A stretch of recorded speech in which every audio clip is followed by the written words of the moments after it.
Con su permiso, diputado presidente. Adelante, diputado. El presupuesto asignado para la educación superior ha sido insuficiente, pues hace 10 años se atendían alrededor de 2.600.000 estudiantes de licenciatura y para 2017 ya tenemos 3.700.000 alumnos de grado superior. De acuerdo con estudios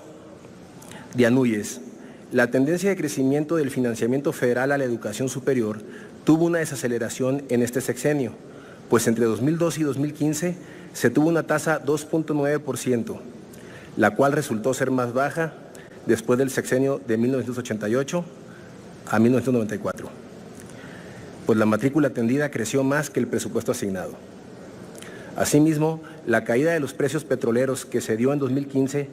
trajo consigo una disminución del gasto en educación superior, pues los primeros programas presupuestarios que se afectaron fueron los fondos extraordinarios, los cuales sirven como recursos adicionales para la operación de las universidades.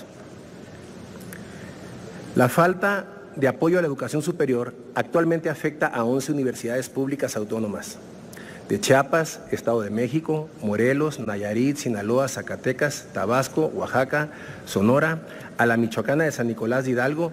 y a la Veracruzana, las cuales presentan un déficit presupuestal acumulado de casi 18.700 millones de pesos. ANUYES menciona que entre las razones de la crisis financiera está el que en las universidades públicas hay plantillas laborales no reconocidas por el gobierno, las prestaciones negociadas con sindicatos que no están contempladas en el presupuesto, la inexistencia o inoperancia financiera de los sistemas de jubilaciones y pensiones. En el presupuesto de egresos de la Federación 2018 se aprobó una partida de 700 millones de pesos para el Fondo de Apoyos para la Atención a Problemas Estructurales de las Universidades Públicas Estatales 2018, a fin de continuar disminuyendo los pasivos contingentes derivados de pensiones y jubilaciones hasta su solución definitiva. Sin embargo, este programa ha tenido deficiencias operativas, lo que ha dificultado a las universidades públicas estatales acceder a este programa. La Auditoría Superior de la Federación, en su informe en relación con el gasto federalizado 2016, realizó observaciones a este programa señalando lo inoperante que resultan las transferencias de la Federación a las tesorerías de los gobiernos estatales, ya que los recursos no son transferidos oportunamente a las universidades o dependencias ejecutoras, lo que provoca su ejercicio. Asimismo, la Auditoría Superior de la Federación detectó que las cuentas bancarias donde las tesorerías estatales y los ejecutores de gasto reciben los recursos no son específicas, por lo que existe una mezcla de recursos con otras fuentes de financiamiento y no es transparente su administración. En general, los ejecutores del gasto no cuentan con un sistema de contabilidad gubernamental que registre de manera armónica, delimitada y específica por fuente de financiamiento y ejercicio fiscal a que corresponden las operaciones presupuestarias y contables derivadas de la gestión pública, ni cuentan con registros auxiliares que muestren los avances presupuestarios y contables, que permitan realizar el seguimiento y evaluar el ejercicio del gasto público, así como el análisis de los saldos contenidos en sus informes financieros. Se percibe, pues, la falta de supervisión de la instancia federal a fin de garantizar la correcta aplicación de los recursos transferidos. Por lo anterior, le pregunto, señor secretario, ¿por qué ante la ampliación de la demanda de acceso a la educación superior, los recursos para las universidades públicas no se han incrementado?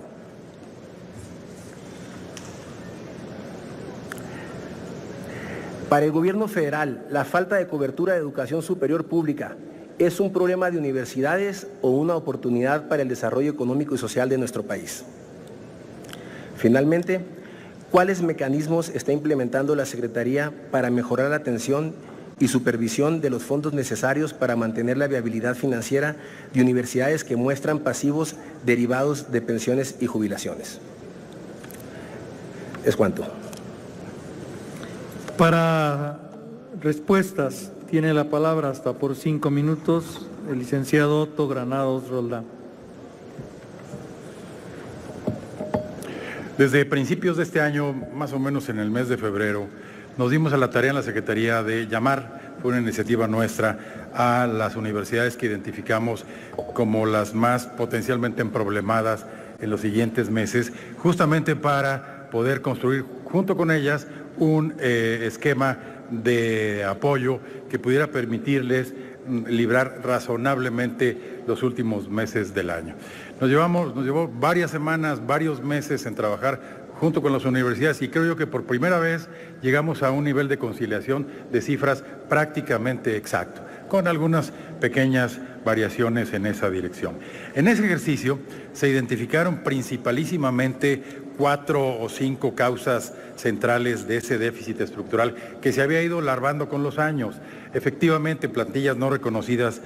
por la Secretaría de Educación Pública y Hacienda, tanto de académicos como de administrativos, el haber convenido prestaciones con los sindicatos que no estaban contempladas en ese modelo de financiación, la inexistencia o inoperancia financiera de los sistemas de pensiones y jubilación del personal, algunos de los cuales requirieron drenar recursos frescos del presupuesto regular para meterlos a los fondos de pensiones de las universidades. En algunos casos, un menor flujo de recursos ofrecidos o convenidos por los gobiernos estatales, particularmente el caso de Veracruz, y luego esto provocó algunas consecuencias que hicieron, digamos, crisis en ese problema, adeudos al SAT, a la Seguridad Social, préstamos bancarios e incumplimientos diversos que generaron costos adicionales y finalmente, como bien lo dijo aquí el diputado, la reducción de los fondos extraordinarios, que por cierto recuerdo que esos son asignados por la Cámara de Diputados. Es decir,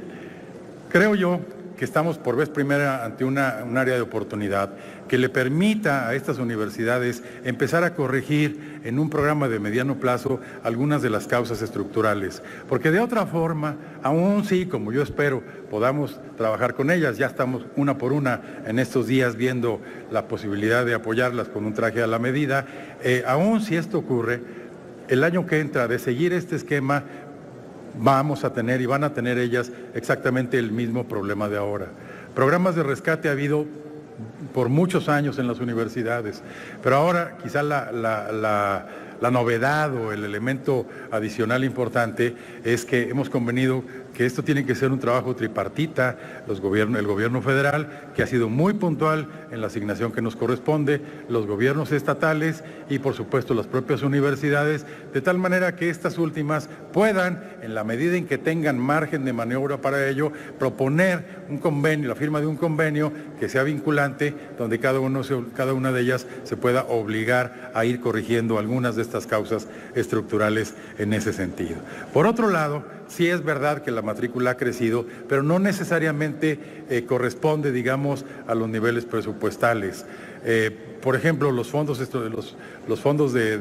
extraordinarios de estos últimos años fueron casi 10,000 millones de pesos y aún así algunas universidades conservan ese mismo déficit y no observan un crecimiento de la matrícula, digamos, análogo. De tal manera que habría que ver caso por caso en esa dirección. Y no menciono el tema de las jubilaciones y las pensiones, que como ya dije en otro momento, es un tema de extraordinaria complejidad y el cual depende en buena medida de que las universidades puedan aportar la información y hacer los planes que permitan en efecto una corrección y la sobrevivencia de los propios fondos de pensiones de sus respectivos trabajadores.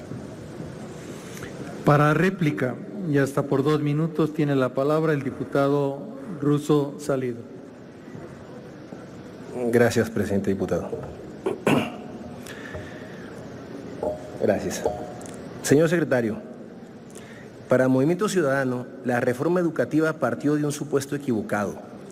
poner al personal docente como parte del problema.